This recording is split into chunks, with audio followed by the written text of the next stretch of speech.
This animation shows distinct software modules snapping together to form a larger application. Building software works exactly the same way. You are pulling in dozens of distinct external parts, and they all have to align perfectly for the final product to run. For years, Python developers have relied on a standard, built-in sequence to manage these parts. You create a virtual environment, run an operating system command to activate it, and use pip to install your packages one at a time. To keep track of exactly what you installed, you run the command pip freeze, which spits out a static list into a requirements.txt file.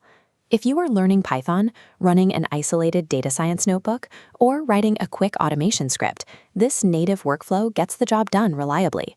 But while this manual process works perfectly in isolation, as your project grows and you start collaborating with a team, it quickly degrades into a fragile juggling act. When you have to manually activate different virtual environments for every project on your machine, human error inevitably creeps in.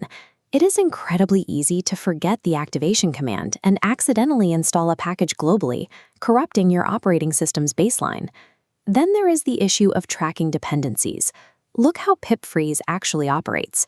You might have installed 3 core packages, but the command indiscriminately captures every single subdependency attached to them. Over time, your requirements file expands into a cluttered, unreadable mass. Professional Python teams solve these friction points with a third-party tool called Poetry.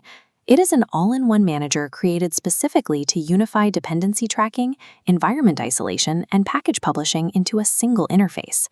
Instead of maintaining a messy requirements.txt file, Poetry adopts the modern Python standard, tracking your project configurations inside a file called pyproject.toml.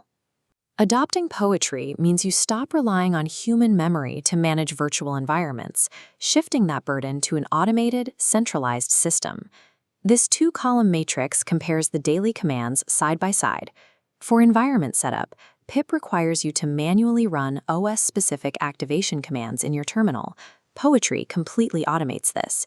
You execute scripts using Poetry Run or enter via Poetry Shell, and it handles background activation. Next is dependency tracking, comparing standard pip install against Poetry's Poetry add command. With Poetry add, the tool automatically finds a compatible version of the package, installs it, and immediately records it cleanly into your pyproject.toml file. You no longer have to remember to run activation commands or take routine snapshots of your environment. The automation simply eliminates the busy work. When you add a package, Poetry also applies precise version constraints.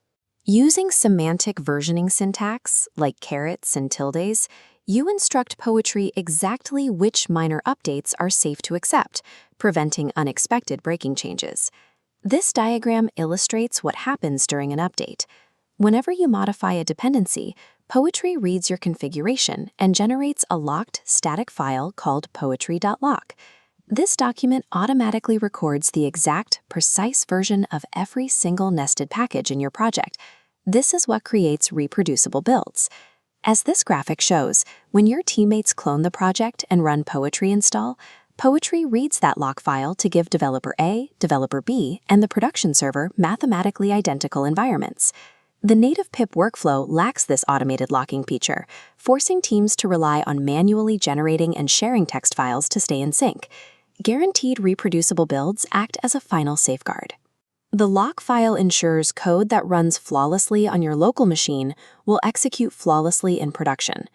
Eventually, you will need testing tools or code formatters that help you develop, but shouldn't be deployed to production. Historically, developers separated these by maintaining multiple, disjointed requirements files.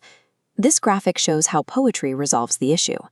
By adding the --group dev flag when installing a package, Poetry neatly divides your single configuration document into distinct sections, keeping development tooling and production requirements separated without splitting files. To publish a reusable library to the public Python package index, the legacy approach requires learning a fragmented stack of third-party distribution tools. Poetry bypasses legacy tools entirely. The build and publish commands consolidate the entire distribution process using the metadata already provided in your configuration file. From installing your very first dependency to distributing a public library, Poetry functions as a complete, full lifecycle orchestrator. Neither the native approach nor Poetry is objectively wrong. The right choice depends entirely on the scale of your current project and the required precision. This decision tree maps out the practical choices. If your project scope is simple, meaning you are a beginner learning Python, writing isolated data science scripts, or building simple automations, sticking with standard pip and venv makes perfect sense. A crucial caveat: if joining an existing legacy codebase, follow the team's native workflow rather than forcing a migration.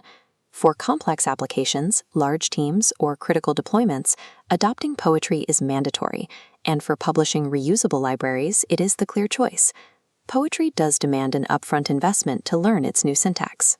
But by permanently eliminating dependency conflicts and environment chaos, that initial learning curve pays massive long-term dividends.